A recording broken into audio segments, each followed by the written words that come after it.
Bismillahirrahmanirrahim. Ramadan Mubarak. Assalamu alaikum. Welcome to the Healthy Muslim in Ramadan. I want to explore today the question of energy. You'll say, energy in Ramadan? What energy? This is a huge paradox, because we discover in Ramadan, through fasting, extremes of exhaustion and extremes of elation. And I'd like to explore with you how time management is, as well as the management of the balance of your food, is essential in getting the optimum, not only out of Ramadan, but out of your life in general. The Prophet Muhammad, peace be upon him, was an expert at time management. He was always busy.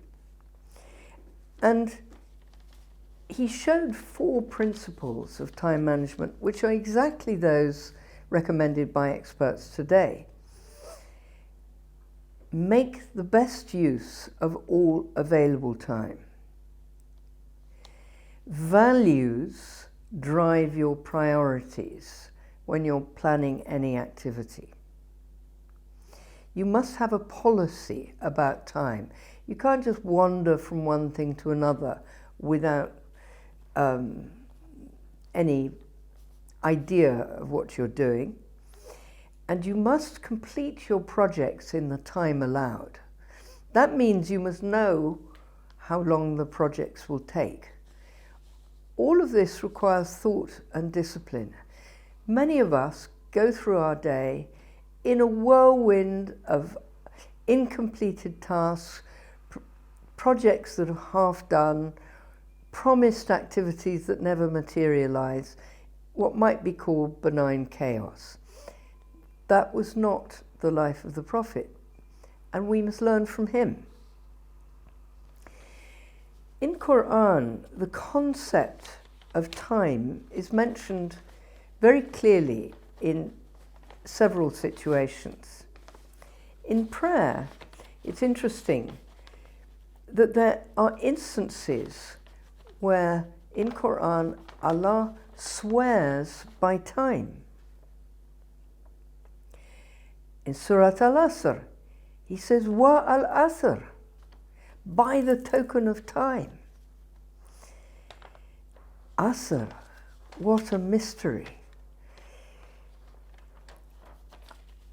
I'm an old lady, and for me Asr is an important prayer, because it comes at a time when there's not much left of the day, where if you want to get stuff done, you better be very clear now what it is you have to do before the sun sets.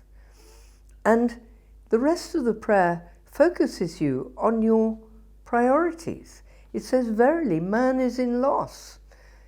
The prayer is telling me, I've wasted my life. I don't need to be reminded.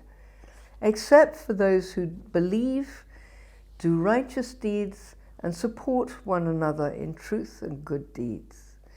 So, for those like me who are limping, it's wonderful, but the time is the issue. The time tells you, I'm not here forever. I'm here for a limit. There's another time, by the morning hours, al-duha, and the night when it is still.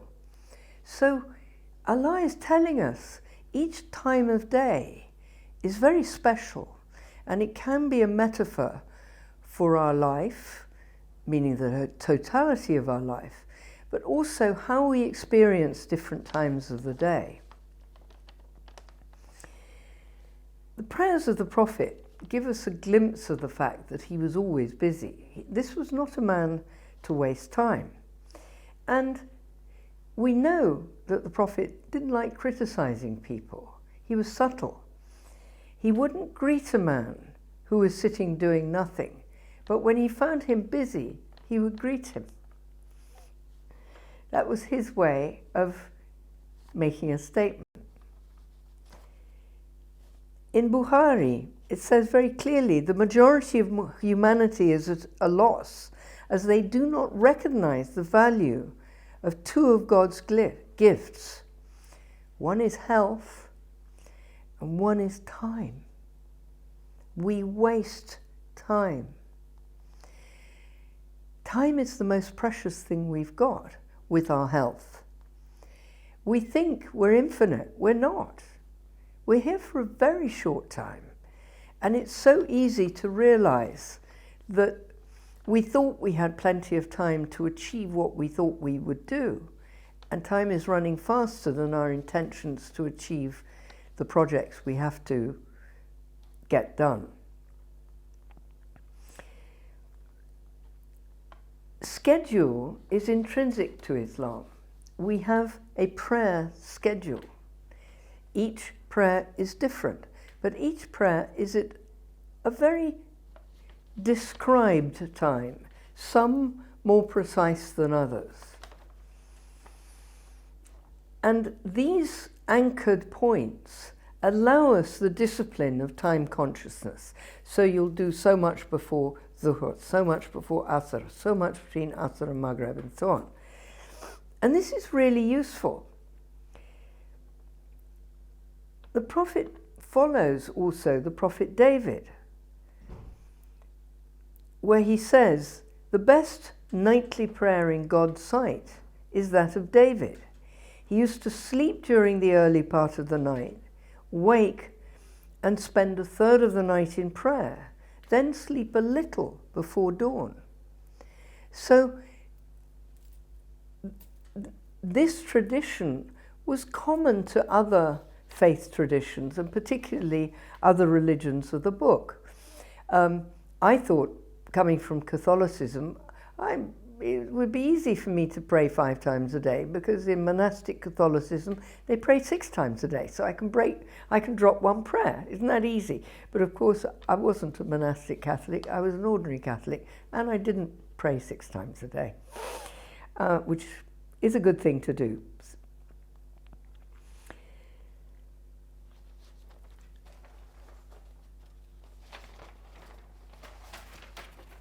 The companions did not sleep after Fajr. Now it's quite important to realize why. This was a really happy time of their day when they socialized. The Prophet valued this time. There's a hadith where it describes sitting together with a group of companions and remembering God with them after the morning prayer until sunrise is more valuable to me than fighting in the cause of God. That was the Prophet's statement of how much he relished being with his family after having prayed Fajr. They didn't creep back to bed. This was a time when they were fully energized. After talking and laughing and having an animated, easy time, maybe with a bit of reflection, a bit of teaching, when the sun had started to rise properly, he would then have breakfast, if there was any food, and he'd then work. At noon, he'd have a nap. He'd have noon prayers, and then work some more. After Asr was family time. After Maghrib was food. After Isha was sleep. What do? We watch television. Television didn't exist in the time of the Prophet. I really would be very interested to know what he would think of it. The point of time management is to make us very conscious of the maximum benefit of what we can get from the existing time that we're having, and be very conscious of the time that we're wasting. Dawn is another the other fascinating thing about dawn in Islam, that was the time the armies set off to march. They didn't go to sleep and then wait for the sun to be half up and, 9 or 10 o'clock, which is when or 8, 9 o'clock when we might be going to work. They set off early because that was the time they were maximally on message and happy. I think exploring in Ramadan how we might, on a permanent basis, change our relationship to waking time, I think would be a very interesting thing to do. During the day, we want, obviously, to exercise. We will have spent the night sleeping. And I want to explore the different ways in which, with fasting, we might pace ourselves with the understanding that later on we're going to totally change the way we use time. Please come back after the break. Welcome back. I want to explore more about how we balance our energy during the fasting state. I've just explained to you how the Prophet paced his day and how the early Sahaba used the time after Fajr to a community benefit. This was the point at which they were maximally lively, awake and chatty. This could be the time, and this might seem a little radical to you, this could be the time when people who want to get fit might consider doing their work on their treadmill, pushing weights, going to the gym, because given that it's summer at the moment, you're going to have an interval between Fajr and when you're expected to turn up at work. And this is the time when you're fully hydrated, you've got your food, and you're going to want to exercise your body. You were too tired after iftar, and maybe you didn't have an opportunity at that point because you wanted to go to the mosque. After iftar, of course, would be another time when exercise is good. But I think first thing in the morning, especially for children, it's good to let them kick a football at that time, go for a run on the beach, it's cool. If there's a beach near, of course, but make that an activity time. Time management and exercise, energy management is essential during Ramadan. Normally we just manage our time. Now you also have to manage your energy. Immediately after Fajr, you're going to have plenty of water in your system, plenty of food. You're ready for anything. You're fine, it's normal. So all the things that need doing that day that involve energy, do it now. Don't crawl back to bed.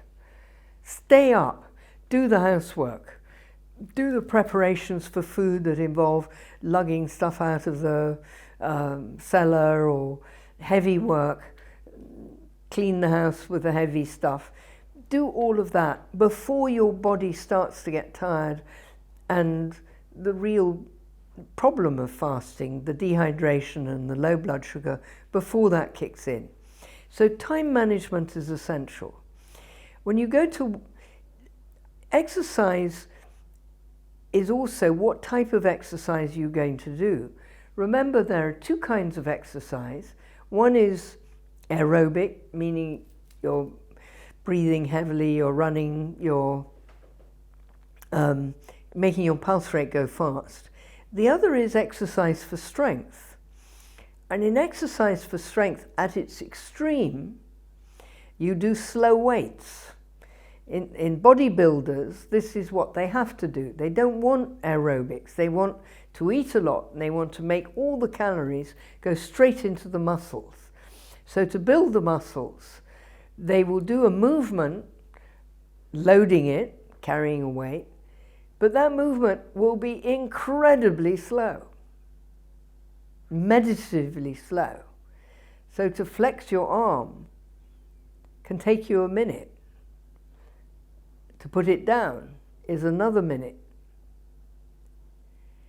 Now, interestingly, in some parts of the world, that type of exercise is a religion. And we see how using the body in its perfection of fitness, is in itself a worship. And so maintaining proper fitness is incredibly important. Hunter-gatherer man, I am sure, was never fat. The last of the remnants of hunter-gatherer man were in the 1880s. These were the people who did not know that there was anyone else on earth. And they didn't spend the same night in the same place. They went from place to place. They were incredibly fit. They could run up mountains. They could run all day. We know from the traditions of the Greeks, it was nothing for a person to run a marathon. That was easy. For us, it's something you have to train for. For them, it was every day. The Kenyans are particularly good at this because they've had to run. It's been part of their life to herd animals and to run long distances because the vegetation is very poor. So they have to follow the animals, which are fitter than humans are, and to follow them, they have to run. So man can be fit in a number of different ways, but to maintain that fitness, the best time probably is immediately after suhoor and after fajr. That probably sounds radical, but try it. Then, having tried it, how about making it the way of your life? Because you have the example of the Prophet and the Sahaba. Now, through the morning, you'll be able to work. Life will be fine. Then, look at the wisdom of the Prophet in his normal daily life. In his normal daily life, he took a nap. In Spain, it's called a siesta. It's a very common part of every culture. It's kind of been lost in our traditions, and I think that's a pity. Most workplaces allow you to have a break in the middle of the day. And some people rush off and do the shopping for the evening, and they make that break a work time. But maybe we should think very carefully about what that break really should be. It should be a break. It should be a rest. And during that time of rest, you can curl up in a corner. In many offices, people just put their head on the desk, they go to sleep. Sleep scientists have shown that 40 minutes sleep as a nap is equivalent to 2 hours of sleep. I'll be talking later about sleep, but that's an important fact to remember.